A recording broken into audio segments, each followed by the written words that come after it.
On the frontier world of Kieran 7, humanity didn't just survive, it evolved.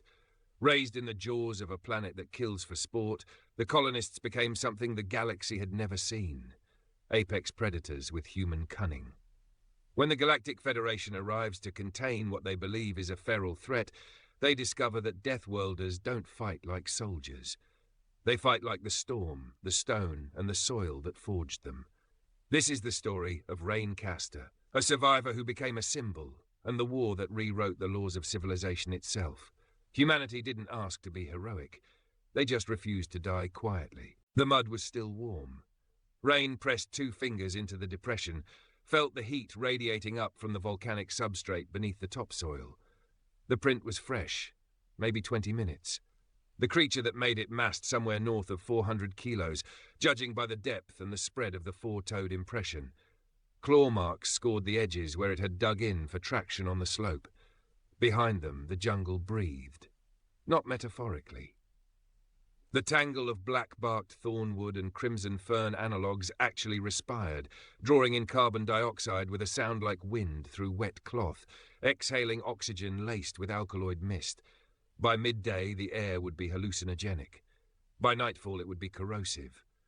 Kieran 7 didn't want you here. It made that clear every sunrise.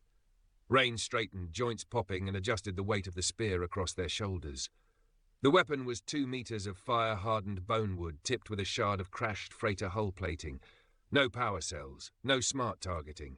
If it ran out of charge, you died. So you built things that didn't need charge. First lesson of the Deathworld: your equipment will fail. You won't get a second chance. Thunder rolled across the plateau. The storm season was 16 days in, with another 40 to go. Rain fell in sheets so thick you could drown standing upright if you forgot to keep your mouth closed. Rain's coat, stitched from the cured hide of a ridge stalker they'd killed at 17, shed water in rivulets. Beneath it, their skin was a patchwork of scars.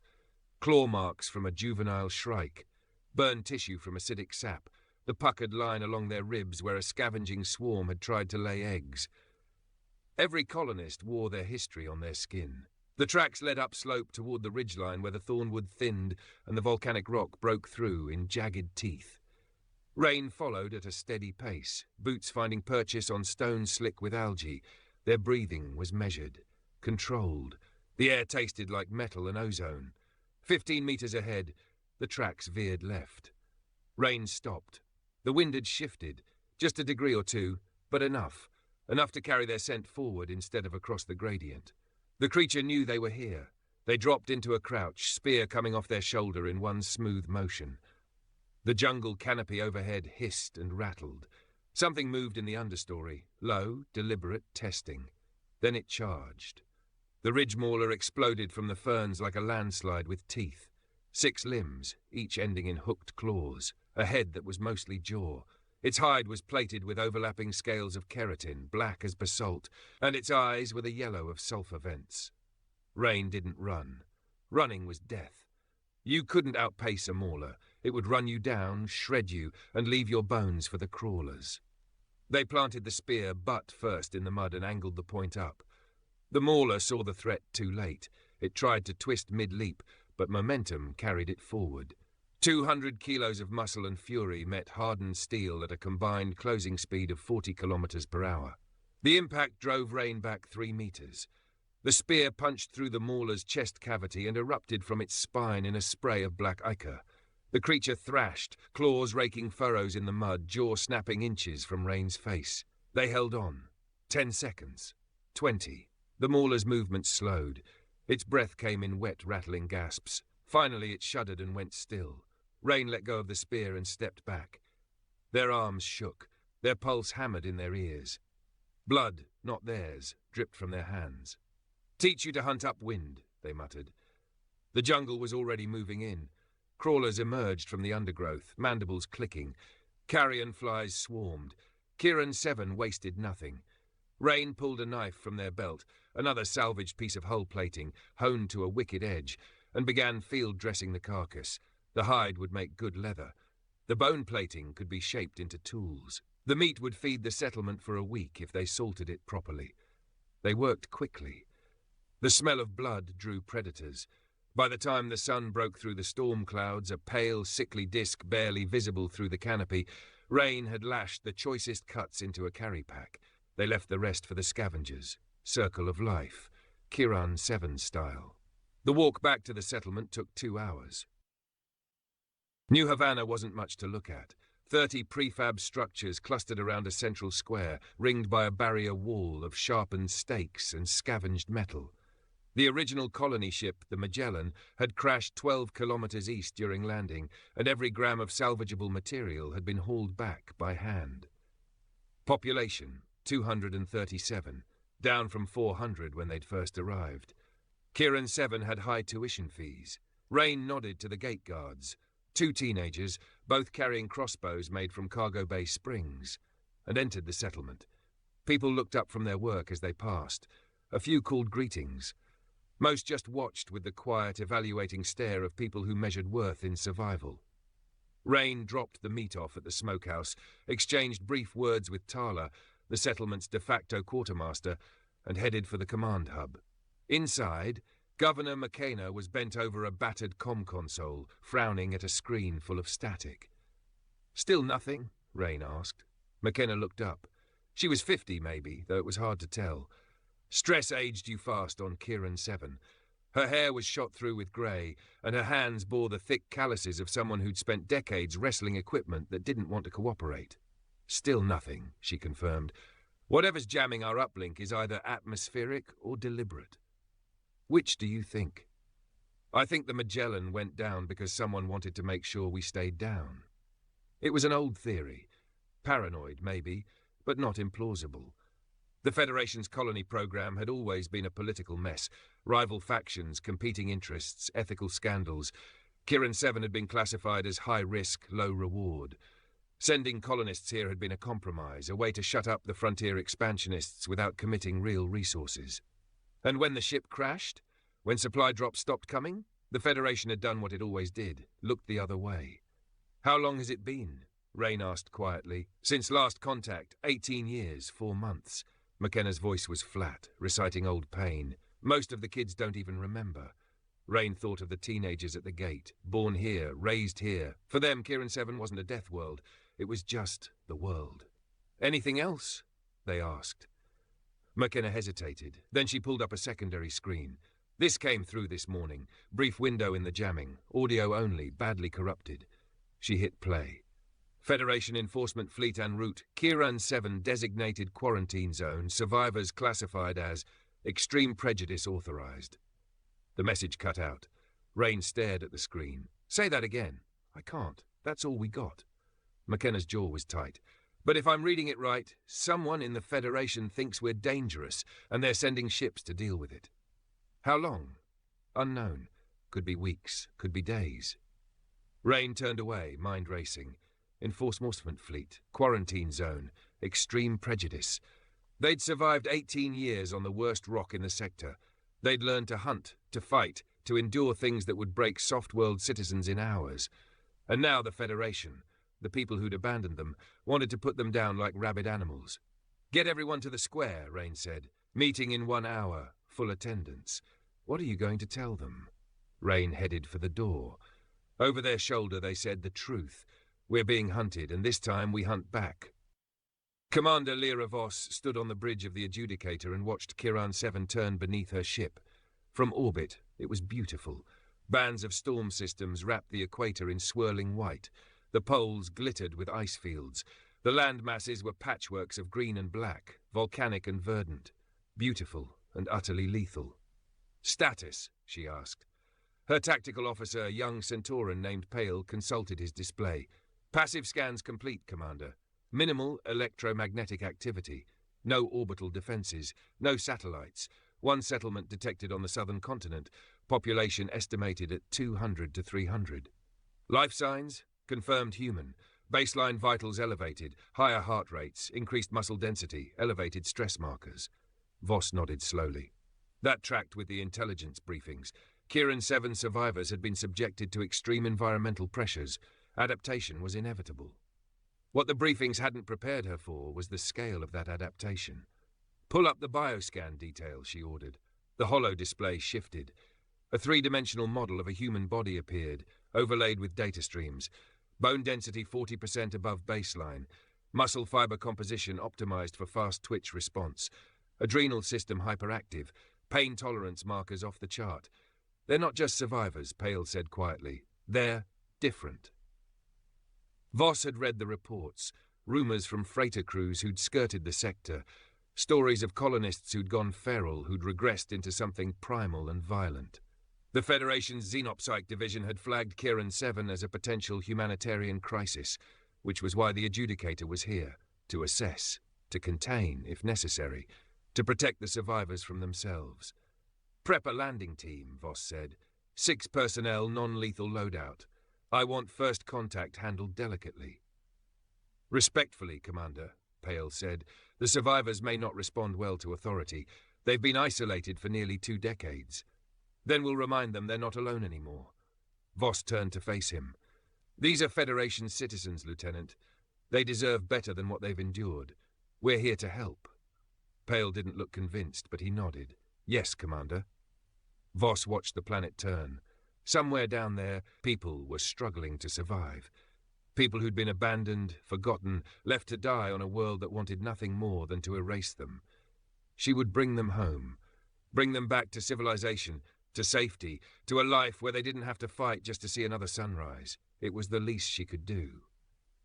It never occurred to her that they might not want saving.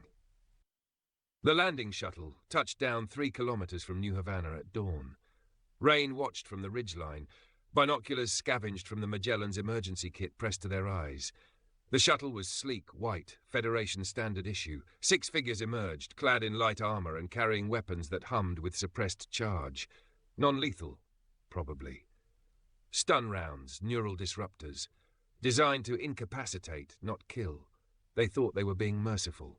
Rain lowered the binoculars and turned to the dozen settlers crouched beside them. Hunters, all of them. Hard-eyed, scarred, silent. They're here, Rain said quietly. Just like McKenna said, Federation wants to talk. Think they'll listen? Asked Jorin, a wiry man in his 30s with a crossbow slung across his back. No, Rain said. They'll talk at us. Tell us what's best for us. Try to take us off-world. We letting that happen? Rain met his eyes. We've bled for this dirt. Buried our people in it. Learned its lessons. Kieran 7 made us what we are. We're not leaving. Jorin grinned, sharp and feral. Good. Below, the Federation team was moving toward the settlement in a standard patrol formation. Professional, careful, predictable. Rain signaled the group. Silent hand signs learned through trial and error. Flank left. Stay low. Wait for my mark. They moved like ghosts. Commander Voss led her team through the jungle with cautious optimism. The terrain was hostile. No surprise there, but navigable. Her people were trained for this. They'd extract the survivors, debrief them aboard the Adjudicator, and arrange transport to a proper colony. A few months of rehab, some counseling, and these people could rejoin society. She almost believed it. The settlement appeared through the trees, crude, ramshackle, but functional. Smoke rose from chimneys. Figures moved between buildings. Voss activated her comm. New Havana survivors, this is Commander Lyra Voss of the Federation ship Adjudicator. We're here to render aid and facilitate your relocation to safer territory. Please respond. Silence. She waited 10 seconds, then repeated the message. Still nothing. Pale moved closer. Commander, I'm picking up movement in the perimeter. Multiple contacts, non-standard positioning. Voss's hand drifted toward her sidearm. Hostile? Unknown. Then a voice called from the settlement gates. Rough, unpolished, but clear. You're not welcome here. A figure stepped into view. Tall, broad-shouldered, wrapped in a coat that looked like it had been skinned from something nightmarish.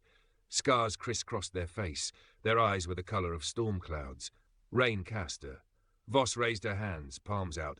We mean no harm. We're here to help. Rain's laugh was harsh. Help, right. You left us to die, and now you want to help? The Federation didn't abandon you. The Magellan's crash was a tragedy. Don't. Rain's voice cut like a blade. Don't feed me that line. You knew we were here, you knew we were dying, and you did nothing. Voss felt her team tense behind her. She kept her voice calm. I understand your anger, but the situation has changed. The Federation is prepared to offer reparations, resettlement. We're not leaving. Voss blinked. I'm sorry? You heard me. Rain stepped forward, spear in hand. Around the settlement perimeter, other figures emerged, armed, ready. Kieran 7 is ours. We've earned it. You don't get to show up and take it away. This planet is classified as uninhabitable. For you. Rain's eyes were hard. Not for us. Voss's tactical display lit up, contacts surrounding her team, dozens of them, moving with eerie coordination through terrain that should have been impassable. She'd come here to save them. But looking at Rain, at the scars, the resolve, the cold certainty in their stance, Voss realized something. These people didn't need saving. They'd already saved themselves, and they were ready to fight to keep what was theirs. "Stand down," Voss said quietly. Rain didn't move. "You first." For a long moment, neither side blinked. Then thunder rolled across the plateau, and the rain began to fall. They met in the center of New Havana, surrounded by wary settlers and Federation personnel who looked increasingly out of their depth. Voss sat across a rough-hewn table from Rain, flanked by Pale and her chief medical officer. McKenna sat beside Rain, along with 3 other settlement leaders. "Let's be clear," Voss began. "The Federation has protocols for situations like this. Kieran 7 is a registered colony world, which means you own us," Rain interrupted. "On paper. Means you're entitled to protection and support. 18 years late." Voss's jaw tightened. "I can't undo the past, but I can offer you a future. Relocation to a habitable world, medical care, education for your children, a chance to live without fighting for every breath." Rain leaned back. "You don't get it. This place..." They gestured at the settlement, the jungle beyond. "It tried to kill us. Every day for 18 years, and we won. We learned its rules, adapted to its rhythms. Our kids don't need your schools. They need to know which plants are edible and which ones will melt your skin off. They need to track, to hunt, to survive." "That's not living," Voss said softly. "That's just not dying." "Maybe." Rain's eyes glittered in the firelight. "But it's ours." McKenna spoke up. "Commander, I understand your position, but you have to understand ours. We've built something here, a culture, a way of life. If you take us off-world, we lose that. We become refugees, charity cases. We've earned the right to stay." Voss looked around the table, saw the same resolve in every face. She'd come here expecting to find victims. Instead, she'd found survivors who transcended victimhood entirely. "I'll need to consult with Fleet Command," she said finally, "but I'll recommend a different approach. Limited support, medical supplies, communication equipment, no forced relocation." Rain nodded slowly. "That's a start."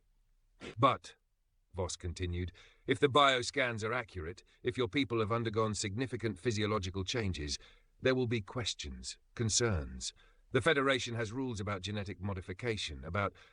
"We didn't modify anything," Rain said flatly. "Kieran 7 did. We just didn't die." Voss wanted to argue, wanted to cite policy, precedent, ethical guidelines. But looking at Rain, at the scars that mapped a history of pain and perseverance, she couldn't find the words. These people had rewritten the definition of human, and the Federation would have to deal with that. The meeting broke up an hour later. Voss and her team returned to the shuttle under an escort of silent, watchful settlers. Rain stood at the gate and watched them go. McKenna joined them. "Think they'll keep their word?" "No," Rain said. "Fleet Command will see us as a threat. They'll want to contain us, study us, control us. So what do we do?" Rain turned to face the settlement. Their people, their home. "We do what we've always done. We survive. And if they try to take that from us..." They left the sentence unfinished. But the meaning was clear. Kieran 7 had taught them to fight, and they were very, very good students. Admiral Corran listened to Commander Voss's report in silence. When she finished, he leaned back in his chair and steepled his fingers. "Recommendation?" he asked. "Grant them autonomy," Voss said. "Establish a monitoring station in system. Provide limited support, but otherwise let them be." "And the bioscan data?" Voss hesitated. "They're human, sir. Adapted, but still human." "Are they?" Corran pulled up a holo display. The same bioscan she'd seen earlier, but annotated with red flags. "Bone density exceeds safety margins for Federation worlds. Muscle composition suggests enhanced strength. Adrenal function indicates aggression markers. They're survivors. They're weapons." Corran's voice was cold. "Do you know what happens if word gets out that we have a population of superhuman soldiers living on a frontier world? Every separatist group, every corporate army, every warlord in the sector will want a piece of them. They're not soldiers, they're colonists. They're both. Corran shut down the display. I'm authorizing quarantine protocols. No one gets on or off Kiran 7 without clearance. If they resist. Sir. Dismissed, Commander. Voss left the command center with a knot in her stomach. She'd promised Rain a chance, but the Federation had other plans. The bombs fell 3 days later, not on the settlement. Corran wasn't quite ready to massacre civilians, but on the surrounding jungle. Scorched earth tactics designed to collapse the ecosystem, to make Kiran 7 uninhabitable, even for its adapted survivors. If they couldn't control the Deathworlders, they'd starve them out. Rain stood on the ridgeline and watched the horizon burn. Behind them, McKenna's voice crackled over the comm. They're destroying the hunting grounds. Without game, without forage, we'll be out of food in weeks. I know. Rain, what do we do? Rain thought of the ridge mauler, of the spear, of the moment when you planted your feet and refused to run. We fight, they said, but not on their terms. What do you mean? Rain turned to face the settlement. Smoke rose from the jungle in the distance. The air tasted like ash. Kiran 7 taught us to survive, they said quietly. Now it's going to teach us to win. The war began in silence. No declarations, no formal hostilities, just a slow, grinding campaign of attrition as the Federation fleet tightened the noose around Kiran 7. Orbital bombardments ceased after the first week. Bad optics, too many questions from member worlds, but the blockade held. Nothing in, nothing out. They were prisoners on their own planet. Rain stood in the bunker beneath New Havana and studied the salvaged tactical display. It was cobbled together from Magellan parts and Federation tech scavenged from a crashed shuttle, but it worked, sort of. 3 cruisers in high orbit, McKenna said, pointing at the screen. Destroyers on patrol routes here, here, and here. They're rotating shifts every 8 hours. Overlapping coverage? Minimal gaps, but yes, we'd need something fast to slip through. Rain frowned. We don't have anything fast. Then we need to make them look the wrong way. The voice came from the corner of the bunker. Jorin, leaning against the wall with his arms crossed. He'd been quiet since the bombardment started, watching, thinking. Elaborate, Rain said. Jorin pushed off the wall and approached the table. They're expecting us to run, to try and break the blockade, get a message out, call for help. What if we do the opposite? You want us to stay here? I want us to make them think we're dying. Jorin's grin was sharp. Let them see what they want to see. Dwindling power usage, reduced activity, play dead until they get complacent. McKenna shook her head. That could take months. We don't have months. We have Kiran 7. Jorin tapped the map, indicating the vast stretches of unexplored jungle. The Federation burned the southern hunting grounds. Fine. We move north, go deep, live off the land, let them think they've won. Rain considered it. The northern territories were uncharted, more hostile than anything they'd faced before, but they'd survived worse, and if the Federation thought they were beaten, they might make a mistake. We'd be abandoning the settlement, Rain said. We'd be preserving our people, Jorin countered. Buildings we can rebuild, lives we can't. Rain looked around the table, saw the same hard calculation in every face. These weren't soft-world politicians debating theory. These were survivors weighing odds. All right, Rain said finally. We go north. Full evacuation in 48 hours. Take only what we can carry. Everything else we bury or destroy. McKenna nodded. I'll coordinate logistics. Jorin, you're on scouting. Find us a route the satellites can't track. And you? Jorin asked. Rain's jaw tightened. I'm going to send the Federation a message. The message was simple. Rain stood in the center of New Havana's square, alone, and stared up at the sky. Somewhere beyond the storm clouds, beyond the atmosphere, Federation sensors were watching. They raised their comm, one of the units Voss's team had left behind, and keyed it to the emergency frequency. This is Rain Castor of Kiran 7, they said. Voice steady, unflinching. You've made your position clear. You see us as a threat, as something to be contained and controlled. You're wrong. We're not your enemies. We're not your weapons. We're survivors, and we've earned the right to exist on our own terms. They paused, choosing their words carefully. You can bomb us, starve us, try to break us, but Kiran 7 already tried that for 18 years. We're still here. Another pause. This is our home, and we will defend it, not with ships or guns or your rules, but with everything this planet taught us. Rain lowered the comm. Come if you want, but remember, you're not hunting colonists, you're hunting deathworlders. They switched off the unit and walked away. Behind them, the settlement stood empty, a ghost town waiting to be reclaimed. Aboard the adjudicator, Commander Voss listened to the transmission 3 times. Then she went to find Admiral Corin. He was in his office, reviewing deployment orders. He didn't look up when she entered. They're evacuating, Voss said without preamble, going deep into the wilderness. Good. Let the planet finish what we started. Sir, with respect, that's not going to happen. These people have survived 18 years on Kirin 7. A few more months won't break them. Corin finally looked up. What would you have me do, Commander? Invite them to the negotiating table? They've refused every Object Federation authority. They are, by definition, insurgents. They're citizens who were abandoned. They're dangerous. They're dangerous. Corin's voice was flat, final. And the Federation cannot afford to let a population of enhanced humans operate outside our jurisdiction. If we lose control of this situation, it sets a precedent. Other colonies will follow their example. We'll have fragmentation, chaos, war. Voss felt something cold settle in her chest. So we kill them to prevent that. We do what's necessary. Corin returned his attention to the display. You're dismissed.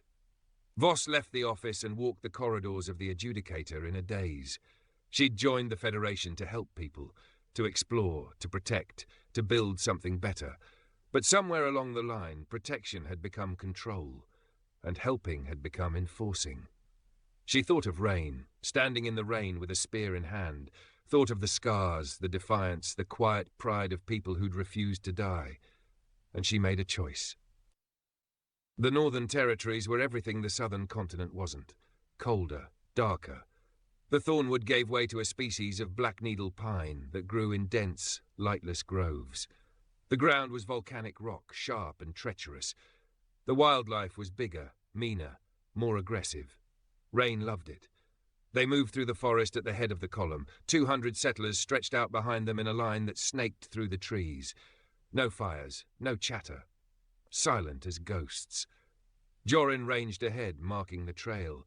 Behind him, families carried children too young to walk the distance. Hunters flanked the column, eyes scanning the shadows. On the second day, they lost 3 people to a pack of spine jackals. On the 4th day, a sinkhole swallowed half their medical supplies. On the 6th day, they reached the caves. The cave system was vast, a network of volcanic tubes that honeycombed the northern plateau. Some tunnels were wide enough to drive a transport through. Others were tight, claustrophobic, barely passable. But they were shelter, and they were invisible to orbital scans. Rain stood at the entrance and looked back the way they'd come. Somewhere to the south, New Havana sat empty, a decoy, a lure. Let the Federation think they'd won. Inside the caves, the settlers began to unpack. McKenna organized sleeping areas. Hunters set up watch rotations. Engineers worked on ventilation, water filtration, sanitation. It wasn't pretty, but it would keep them alive. Rain found a quiet corner and sat down back against the stone. Their body ached. Every muscle screamed. They hadn't slept more than 4 hours in the last week, but they couldn't stop. Jorin dropped down beside them. You look like hell. Thanks. I'm serious. When's the last time you ate? Rain didn't answer. Jorin sighed and handed over a ration bar. Eat. If you collapse, the rest of us are screwed. Rain took the bar and chewed mechanically. It tasted like cardboard and defeat. You think this'll work? Jorin asked. I think we don't have a choice. That's not an answer. Rain looked at him. I think the Federation is stronger than us, faster, better equipped. If we fight them head on, we lose. So we don't fight them head on. We fight the way Kirin 7 taught us. We adapt, we endure, we wait for them to make a mistake. Jorin was quiet for a moment. Then he said, and if they don't? Rain didn't have an answer for that. The mistake came 3 weeks later. A Federation patrol shuttle scouting the northern territories strayed too close to a volcanic vent system. Engine failure. Emergency landing.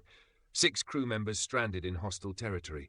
Rain got the word from a scout and assembled a team within the hour. We're going after them, they said. McKenna stared. You're going to rescue them? We're going to show them who we are. They'll kill you the moment they see you. Maybe. Rain checked their gear, spear, knife, climbing harness, or maybe they'll finally understand. The patrol shuttle had crashed in a ravine, nose down in a sulfur pool. The crew had managed to evacuate before the fuselage sank, but they were trapped. Sheer cliffs on 3 sides, a river of acidic runoff on the 4th, and night was falling. Rain's team arrived at dusk. They moved through the ravine in silence, shadows among shadows. The Federation crew huddled together near the shuttle wreckage, weapons drawn, eyes wide. One of them saw Rain and shouted a warning. Rain stepped into the open, hands raised. "Easy. We're not here to hurt you." The crew's leader, a lieutenant, young, terrified, leveled a plasma rifle at Rain's chest. "Stay back." "You're in a sulfur ravine," Rain said calmly. "Come nightfall, the temperature drops, the acidic mist rises, you breathe it, your lungs melt. You have maybe an hour. We've called for extraction, which won't get here before you die." Rain gestured to the cliffs. "There's a path, narrow but climbable. We can guide you out." The lieutenant's hands shook. "Why would you help us?" Rain met his eyes. "Because that's what humans do." For a long moment, nobody moved. Then one of the crew, a young woman with a gash across her forehead, lowered her weapon. "Lieutenant, we don't have a choice." The lieutenant looked at Rain, at the ravine walls, at the darkening sky. "All right," he said quietly. "Lead the way." The climb took 90 minutes. Rain went first, finding handholds in stone slick with condensation. Behind them, Jorin and 2 other settlers guided the Federation crew, pointing out safe grips, warning away from crumbling rock. The mist began to rise when they were halfway up. It came in wisps at first, curling up from the ravine floor like pale fingers, then thicker. The air took on a chemical tang that burned the back of the throat. One of the crew members, a man in his 40s, started coughing. "Don't breathe deep," Rain called down. "Short, shallow breaths, through your nose." "I can't." "You can." Rain's voice cut through the panic. "You're tougher than you think. Move." They moved. By the time they reached the top, the ravine below was a churning sea of toxic fog. The Federation crew collapsed on solid ground, gasping, shaking. The lieutenant looked up at Rain. You saved us." "Yeah. Why?" Rain crouched down to his level. "You came here thinking we're monsters, things that need to be contained, but we're just people who refuse to die. Maybe it's time you told your admiral that." The lieutenant stared. Then Rain stood and walked away. News of the rescue spread through the Federation fleet like wildfire. Admiral Corran was furious. Commander Voss was relieved. The crew of the Adjudicator began asking questions, and on Kieran 7, in the caves beneath the northern plateau, the settlers waited. Rain stood at the cave entrance and watched the sun set over the volcanic peaks. McKenna joined them. "You think it worked? I think we bought ourselves time. And after that?" Rain was silent for a long moment. Then they said, "After that, we do what we've always done. We survive, one day at a time." Below in the valley, something howled. Kieran 7 never slept. Neither did its children. Commander Voss played the recording for the 3rd time. The lieutenant's face filled the hollow display, haggard but steady. "They didn't have to help us. We're the ones blockading their world. But they came anyway, risked their lives in terrain that should have killed them, and when we were safe, they just walked away." The recording ended. Admiral Corran sat in his command chair, fingers steepled, expression unreadable. "Your assessment?" he asked finally. Voss chose her words carefully. "The Kieran 7 survivors are not hostile. They're defensive. There's a difference. They refused Federation authority. They refused abandonment disguised as authority." Voss straightened. "Sir, these people have been isolated for nearly 2 decades. They've built a functional society in conditions that would kill trained soldiers in days. They've adapted, evolved, become something unique. And yes, that's alarming. But it's not grounds for extermination." "I never said extermination. You authorized orbital bombardment of their hunting grounds. You've enacted a blockade that will starve them out within months. What would you call it?" Corran's jaw tightened. "I would call it containment." "The Federation cannot allow a population of genetically enhanced humans to operate outside our oversight. The security implications alone. They're not enhanced, they're adapted. There's a difference." "Is there?" Corran pulled up a bioscan report. Bone density, muscle composition, neurological function, all significantly above baseline human norms. If this is adaptation, it's adaptation that makes them superior to standard humans. What happens when word gets out? When colonists on every frontier world decide they want the same advantages? Voss felt her frustration building. So we punish them for surviving? We regulate them before they become a threat. They already are a threat. The voice came from the back of the bridge. Pale, the tactical officer, stepped forward. But not to us. To themselves. Corran frowned. Explain. Pale gestured to the holo display. I've been analysing the bioscan data against their settlement patterns. The adaptations they've undergone, they're not stable. Genetic drift is accelerating. Within 2 generations, their descendants may not be compatible with baseline humans. They'll be a separate species. The bridge went silent. You're saying they're evolving, Voss said quietly. I'm saying they've already evolved. Kieran 7 didn't just change their bodies, it changed their genetics.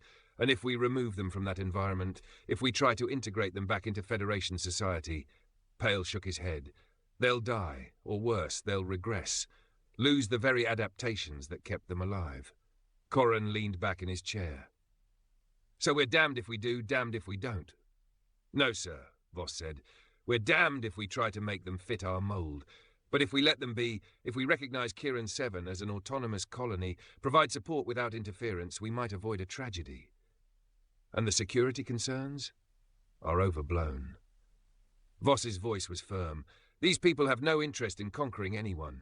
They just want to be left alone.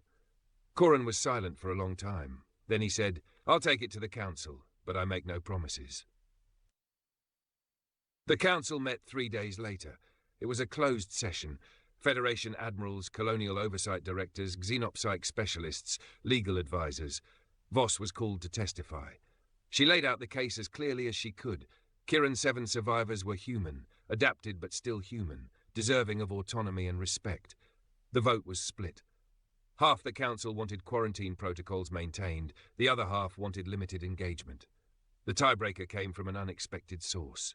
Ambassador Thirin, a Centauran diplomat who'd spent 40 years mediating colonial disputes, stood and addressed the chamber.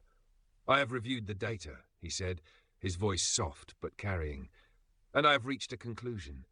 The Kieran 7 survivors are not a threat to the Federation. They are an indictment of it. Murmurs rippled through the chamber. Thirin continued. We sent colonists to a hostile world and abandoned them when things went wrong. We allowed them to suffer for nearly 2 decades without aid, and when they survived, when they thrived, we labelled them dangerous. We did not come to save them. We came to silence our own guilt. The murmurs grew louder. The question before us is not whether the Kieran 7 survivors are human, it is whether we are, whether we have the courage to admit our failures and allow them the dignity they have earned. Thirin sat down. The chamber was silent. Then the vote was called again. This time, it wasn't close. The news reached Kieran 7 2 weeks later. Rain stood in the cave entrance, listening to McKenna read the official transmission. The Federation Council hereby grants Kieran 7 autonomous colony status, effective immediately. All quarantine protocols are rescinded. Limited support will be provided, including medical supplies, communication equipment and technical assistance, but no forced relocation or direct governance will be imposed. The settlers of Kieran 7 are recognized as a sovereign population with the right to self-determination. McKenna looked up. We won. Rain didn't respond immediately. They stared out at the volcanic peaks, at the storm clouds gathering on the horizon, at the world that had tried so hard to kill them. No, they said finally. We survived. There's a difference. McKenna frowned. They're letting us stay. Isn't that what we wanted? It's a start. Rain turned to face her. But it's not over. The Federation may have backed down, but the galaxy is watching. Other worlds will see what we've become. Some will admire it, others will fear it, and fear always leads to conflict. So what do we do? Rain's jaw tightened. We prepare, we build, we make sure that if anyone ever tries to take this from us again, they'll regret it. The settlement of New Havana was rebuilt over the following months. Not exactly as it had been. This time the structures were sturdier, the defences deeper, the infrastructure more robust. Federation aid helped, but the settlers did most of the work themselves. It was their home. They would build it their way. Commander Voss visited twice during the reconstruction. The second time, Rain met her at the landing site. "Come to check on your investment?" Rain asked. Voss smiled faintly. Something like that. They walked through the settlement together. Voss noted the changes. Solar panels jury-rigged from Magellan salvage and Federation tech, water filtration systems built into the cave networks, training grounds where settlers practiced with weapons both primitive and modern. "You're preparing for war," Voss observed. "We're preparing to survive," Rain corrected. "There's a difference." "Is there?" Rain stopped walking and turned to face her. "You wanted to save us, bring us back to civilization, make us soft again. But we're not broken, Commander. We're tempered. Kieran 7 forged us into something new, and we're not going back." Voss met their eyes. "I know. That's what scares the Federation." "Good," Rain said. "Fear keeps people honest." They resumed walking. At the edge of the settlement, children, Deathworlder children, born and raised in the jaws of this planet, played a game that looked like tag but involved climbing vertical rock faces and leaping between structures 20 meters apart. Voss watched them with something like awe. "They're extraordinary." "They're survivors," Rain said, "like their parents, like everyone here." "And the next generation?" Rain looked at the children, thought about genetic drift, about evolution, about the slow transformation of humanity into something else. "The next generation will be even stronger, even faster, even more adapted. In a few decades we won't be baseline human anymore." "Not really." "That doesn't frighten you?" "Why would it?" Rain's voice was calm, certain. "Evolution isn't betrayal. It's survival. We'll still be human where it counts, in here." They tapped their chest. "The rest is just biology." Voss was quiet for a long moment. Then she said, "The Federation will have to draft new protocols, new classifications. You're going to rewrite a lot of rule books." "Good," Rain said again. "Rules that don't account for us are rules that need rewriting." 6 months after the Council's vote, a freighter arrived in system. It wasn't Federation. It was independent, a frontier trader carrying a dozen families who'd heard about Kieran 7, who'd heard about the Deathworlders, who wanted to see if the stories were true. Rain met them at the landing site. The freighter captain, a grizzled woman in her 60s, looked Rain up and down, taking in the scars, the hard edges, the predatory grace. "We heard you folks survived the worst planet in the sector," the captain said. "That true?" "True enough," Rain replied. "We also heard you're taking settlers, people who want to learn, to adapt." Rain's eyes narrowed. "This isn't a vacation. Kieran 7 will try to kill you, every day. If you're not willing to fight for it, don't bother stepping off the ship." The captain grinned. "We're miners, been working asteroid belts for 30 years. Hard work doesn't scare us." "This is harder." "We know." The captain gestured to the families behind her. "But we're tired of living on the Federation's leash, tired of being told what we can and can't do. You folks prove there's another way. We want to learn it." Rain studied them, saw the same hunger, the same defiance, the same refusal to be contained. "All right," Rain said. "Welcome to Kieran 7. First lesson starts tomorrow at dawn. Don't be late." The captain's grin widened. Wouldn't dream of it. By the end of the first year, Kieran 7's population had doubled. By the end of the second, it had tripled. Word spread through the frontier. There was a place where humanity didn't have to ask permission to survive, where strength was earned, not given, where the rules were written in blood and stone. And people came. Not many. Never many. Kieran 7 didn't want masses. It wanted survivors. But those who came, who endured the trials, who learned the lessons, who earned their place, became something more than they'd been. They became Deathworlders, and the galaxy would never be the same. 3 years after the council vote, the issue came to a head. A proposal: extend Deathworlder status to other frontier colonies. Officially recognize genetic adaptation as a valid response to hostile environments. Grant autonomy to any population that met certain criteria. The debate was fierce. Some delegates saw it as progress, an evolution of Federation policy to match the evolution of its citizens. Others saw it as the beginning of fragmentation. If Kieran 7 could declare independence, what would stop other colonies from doing the same? Ambassador Thirin spoke for the proposal. "The Federation was founded on a principle," he said, his voice echoing through the chamber, "that all sapient beings have the right to self-determination, That includes humans who have adapted to survive in conditions we cannot imagine. To deny them that right is to betray our founding ideal. The opposition spokesperson, a human admiral named Garrett, stood to respond. Self-determination is not the same as genetic divergence, he said. If we allow populations to evolve unchecked, we risk creating a species barrier. Within a few generations, deathworlders and baseline humans may not be able to interbreed. We'll have speciation, fragmentation, the end of a unified human identity. Is that such a tragedy? Theron asked quietly. The chamber erupted. The debate raged for 3 days.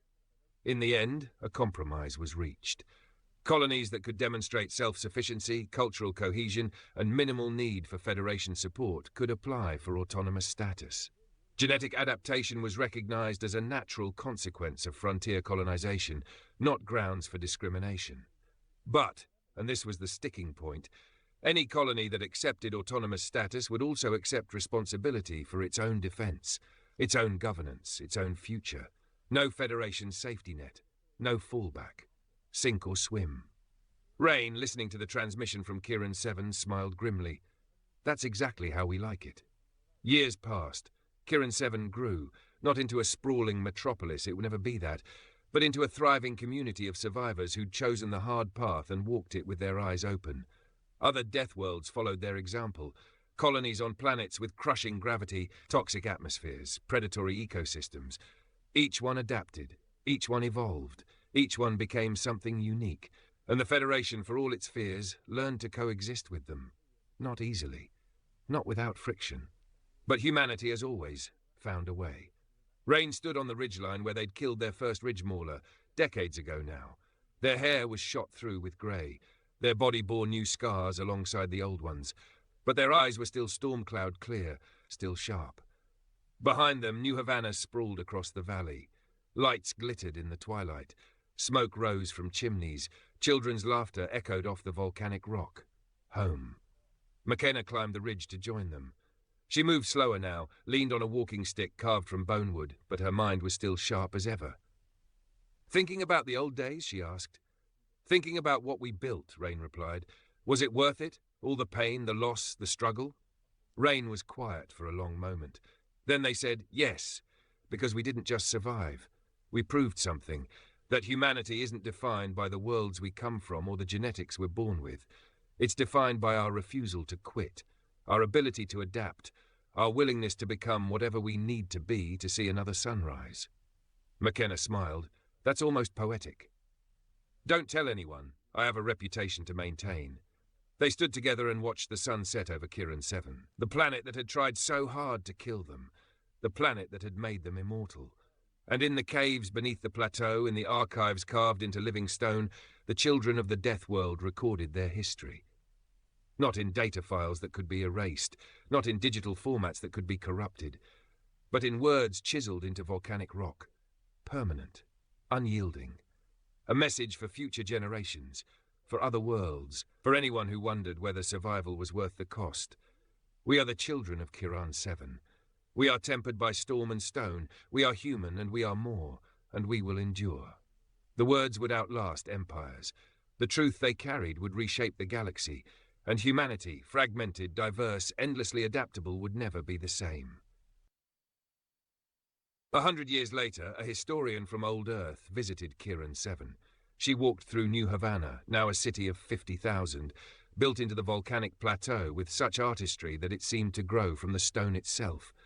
She met the descendants of the original settlers, tall, broad-shouldered, moving with predatory grace, their eyes still carrying the storm.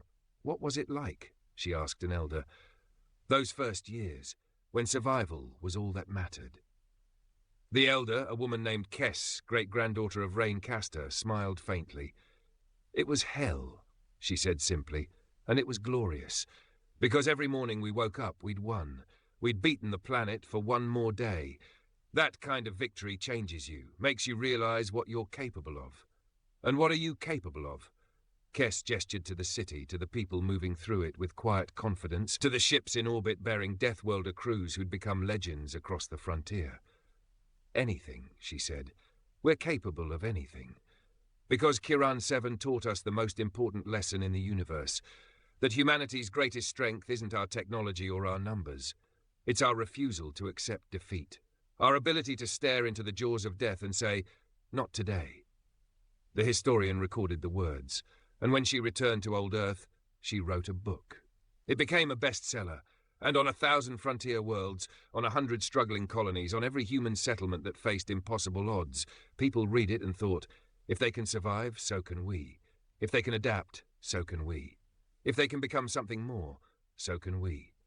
And the Deathworlders, those first fierce survivors who'd refused to die quietly, became a symbol, not of humanity as it was, but of humanity as it could be, tempered, transformed, transcendent. The galaxy would never forget the children of Kiran 7. And the children of Kiran 7 would never forget what they'd learned in the storm. That survival isn't just about living. It's about refusing to let the universe tell you who you are. It's about forging your own identity in the fire. It's about becoming, through pain and perseverance, something worthy of the struggle. That is the Deathworld Compact. That is the human legacy. That is the promise we carry to the stars. If you made it this far, you're exactly the kind of person who appreciates a good survival story. Don't let the algorithm bury this. Hit that like button, drop a comment with your favorite line, and subscribe so you never miss another epic HFY tale. Share this with anyone who loves humanity overcomes impossible odds stories. Let's show the galaxy what we're made of, one story at a time. And hey, if you survived Kiran 7 with Rain and the Settlers, you've earned your Deathworlder badge. Wear it with pride.